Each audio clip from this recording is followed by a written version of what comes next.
Student, आज मैं आपको बताऊंगा कि जब हमें डेप्रिसिएशन निकालना पड़ता है एज पर द एफएलएम मेथड, तो हमें तीन मेजर चीजें चाहिए होती है। और वो तीन मेजर चीजें क्या है? The cost of the asset, the useful life of the asset and the estimated scrap value. फटाफट डिस्कस करते हैं। सबसे पहले तो मुझे चाहिए होता है एसेट प्राइस। एसेट प्राइस क्या होता है? देखो, एसेट प्राइस का मतलब हो गया कि कितने पे मैंने एसेट खरीदा, कितने पे मैंने एसेट परचेज किया।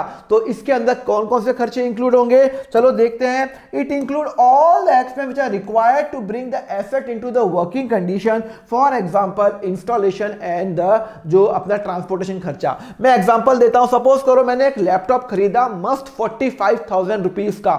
अब लैपटॉप मैंने खरीद लिया, अभी उसमें मैंने कुछ भी जो सॉफ्टवेयर है, विंडोज है, या मैंने कुछ इंस्टॉल्ड ही नहीं किया, तो जो विंडोज जो मैं इंस्टॉल करूंगा वो भी उसमें जाएगा। लैपटॉप जो मेरे ऑफिस में जो लाने का जो खर्चा है, सपोज करो लैपटॉप मुझे मैं यहां रहता हूं, मुंबई में रहता हूं। सपोज करो मैंने ये दिल्ली से लैपटॉप खरीदा, तो दिल्ली से मुंबई में लाने का 1000 रुपए का जो खर्चा है वो भी मेरे लैपटॉप की प्राइस में इंक्लूड होगा, बिकॉज बिना उसके लैपटॉप तो मेरे यहाँ पे आ नहीं सकता।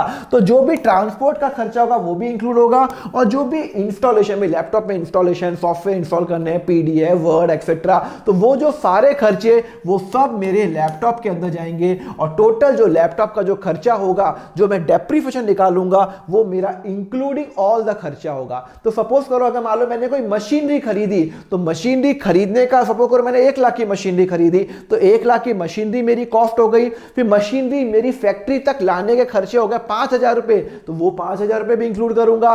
प्लस 2,000 रुपए मैंने मशीनरी को इंस्टॉल करने के लिए लगाया, बिकॉज जब तक मशीनरी इंस्टॉल नहीं होगी, यूजेबल कंडीशन में नहीं आएगी, तब तक मशीन का कोई यूज ही नहीं है। तो every expenditure which are inquired to bring the asset into a working condition में लाने के लिए जितने भी खर्चे होंगे वो सब मैं इंक्लूड करूंगा in the cost of the asset. तो अगर मान लो मैंने एसी खरीदा 50,000 रुपए का, और मेरे 3,000 रुपए एसी को रूम में फिट करने के लिए लगा है, तो मेरा एसी पे डेप्रिसिएशन 50,000 पे नहीं लगेगा, 53,000 पे लगेगा। और माइंडेड, जीएसटी कोई रोल प्ले नहीं करता, जीएसटी पे कभी भी डेप्रिसिएशन नहीं लगता, बिकॉज जीएसटी पे मुझे इनपुट मिल जाता है। तो जीएसटी को हम टोटली इग्नोर करेंगे फॉर द डेप्रिसिएशन कैलकुलेशन।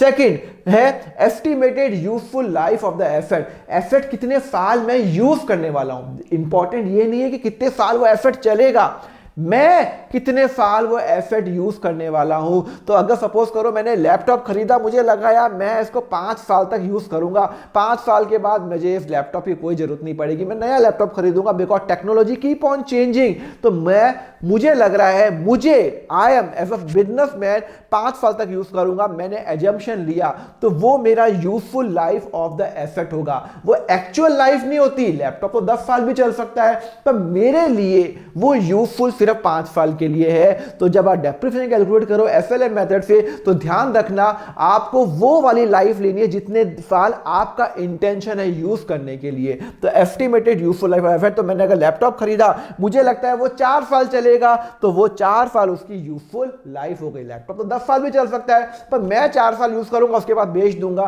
तो ये 4 साल मेरी यूजफुल लाइफ हो गई है। और जो थर्ड कंडीशन है वो होती है estimated scrap value. Estimated scrap value का मतलब हो गया कि भाई मैंने लैपटॉप खरीदा 50,000 का, उसके बाद मुझे पता चल रहा है कि यार मैं इसको 4 साल यूज करूंगा, तो भैया 4 साल खत्म होने के बाद क्या मैं लैपटॉप ऐसे फेंक दूंगा क्या रोड पे? नहीं, मैं उसको किसी को बेच दूंगा। कोई नॉर्मल सॉफ्ट जो मेरी जो कंप्यूटर की दुकान होगी, मैं कहूंगा ये पुराना लैपटॉप हो गया, मेरे कोई यूज के नहीं आ रहा, मैं तो नया लैपटॉप खरीद रहा हूं मस्त वाला, तो आप ये लैपटॉप खरीद लो। हो सकता है वो लैपटॉप 10,000 रुपए 15,000 रुपए में खरीद ले, तो वो जो मुझे आज की डेट पे मुझे लग रहा है कि 5-4 साल बाद ये 10-15 हजार में बिक जाएगा, तो वो होता है स्क्रैप वैल्यू। मुझे लग रहा है कि शायद बिक जाएगा इतनी रेट पे। मैं एस्टिमेटेड जो बनाऊंगा ना वो एकदम कंजर्वेटिव बनाऊंगा, मुझे लग रहा है इतने में नॉर्मली बिक जाता है।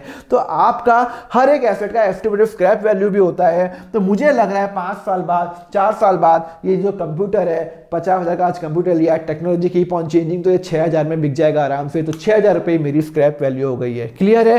तो अब आपको कैसे निकालना है, डेप्रिसिएशन कैसे निकालना है? डेप्रिसिएशन में सबसे पहले आप लैपटॉप की प्राइस लोगे, जिसमें एवरी खर्चा इंक्लूडिंग लैपटॉप की प्राइस, उसकी जो इंस्टॉलेशन का खर्चा, उसका ट्रांसपोर्ट का खर्चा, प्लस उसकी जो स्क्रैप वैल्यू भी आप कंसीडर करोगे और उसकी लाइफ कितनी है। और एफएलएम मेथड पे आपका जो डेप्रिसिएशन कैसे निकलता है, एज पर एफएलएम मेथड आपका डेप्रिसिएशन निकलता है एसेट की जो प्राइस है, एसेट की जो प्राइस है माइनस एस्टिमेटेड स्क्रैप वैल्यू जो है मेरी scrap value, divided by estimated useful life, estimated useful life. ठीक है ना?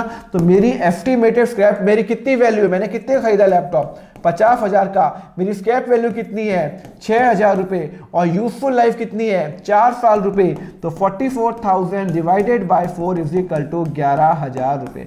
तो मेरी जो लैपटॉप की जो डेप्रिसिएशन जो लगेगा, जो हर साल जो मेरा डेप्रिसिएशन लगेगा वो 11,000 रुपए लगेगा। मतलब ये 1 साल, 2 साल, 3 साल, 4 साल, 1 2 3 एंड 4। तो पहले साल जो मेरा डेप्रिसिएशन लगेगा वो लगेगा 11,000, 11,000, 11,000 और 11,000। क्लियर है? और यही मैंने फॉर्मूला लिखा हुआ है, asset price minus estimated scrap value divided by the useful life, और ये मेरा फॉर्मूला आ गया। और हर साल डेप्रिसिएशन लगेगा। तो ध्यान रखना 3 मेजर चीजें चाहिए, एसेट की price, useful life and estimated scrap value आपको डेप्रिसिएशन पे चाहिए। क्लियर है? एफएलएम मेथड निकालने के लिए। लेक्चर अच्छा लगा तो लाइक करो, सब्सक्राइब करो। आपका एक लाइक बहुत लोगों को बताता है, यूट्यूब और ज्यादा लोगों को दिखाता है।